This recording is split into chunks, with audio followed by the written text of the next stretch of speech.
hezkuntzak dauzkan erronken inguruan hitz egiten dugunean, nik uste dut nahita ez ateratzen den gai bat ikasketa pertsonalizatua dela, ezta?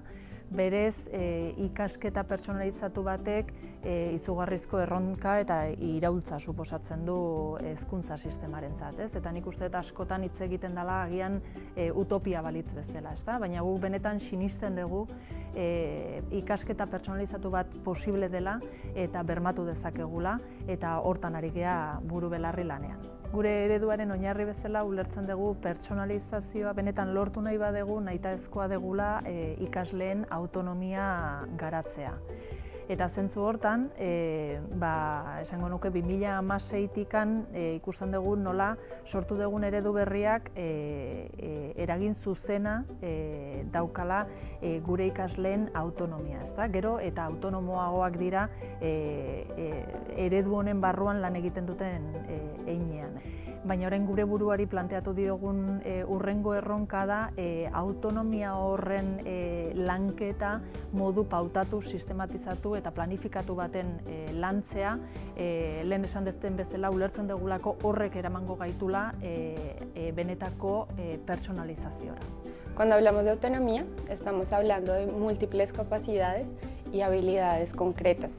Es importante entender que la autonomía no es algo que se da de la noche a la mañana, sino que es un proceso que todo el tiempo los estudiantes van construyendo y que a medida en la que él va avanzando, los educadores, las educadoras y sus familias también van avanzando con él y acompañando de manera diferente su proceso. Para trabajar con autonomía hemos decidido trabajar bajo 4 categorías.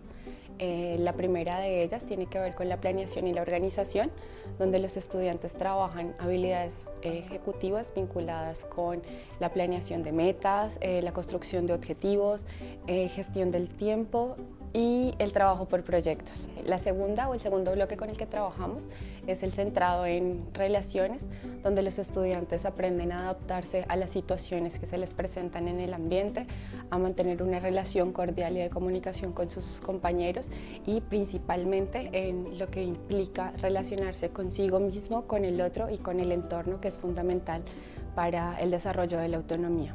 El bloque número 3 con el que trabajamos está centrado principalmente en el fortalecimiento o en el fomento de la capacidad de decisión. Aquí digamos que es importante pensar en el qué, en el cómo, en el para qué, tomar decisiones y sobre todo y fundamental que los estudiantes se hagan conscientes de esas tomas de decisiones, pero que sean consecuentes con cada uno de esos pasos o de esas decisiones que toman. El último con el que trabajamos tiene que ver principalmente con el autoconocimiento y la autoevaluación, donde los estudiantes aprenden o se reconocen a sí mismos cómo funcionan, aprenden a gestionar sus emociones y utilizan esa gestión de las emociones para situarse en el espacio, en el ambiente y en lo que se les va presentando diariamente. Autonomia lantzeko 3 elementu nagusi daude. Alde batetik ditugu helmugak, bestetik ditugu eman diogu buelta antolakuntzari eta azkenik ditugu ere tresna ezberdinak gelan eta eskolan erabiltzen ditugunak. Helmugei dagokionean, helmugak bai epe laburrean eta epe ertainean zehaztuz lan egiten dugu. Antolakuntzari dagokionean aldatu ditugu 2 gauza, alde batetik egunaren antolakuntza eta bestetik unitate didaktikoen eta gure ikasgaien antolakuntza. Guzti hau lortu ahal izateko tresna bereziak ere sortu ditugu. Lehendabiziko gauza aldatu induguna, berritu induguna izan dira gure unitate didaktikoak eta proiektuak. Unitate didaktikoak eta proiektuak berritu ditugu ikasleek modu autogidatuan lan ahal izateko. Beste tresna bat erabili duguna izan da momentu biribileko kuadernoa.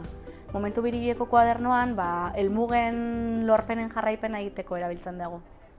Erabiltzen dugun beste erreminta bat da agenda digitala. Agenda digitalean ikasleek modu oso bisualean ikusten dute egunean zehar edo astean zehar egin behar dutena. Gune digitalei ere garrantzia handia ematen diogu, ikasleek lana modu egokian garatu ahal izateko erabiltzen dituzten tresnen eta baliabideen multzoa jasotzen duen euskarria izango litzateke.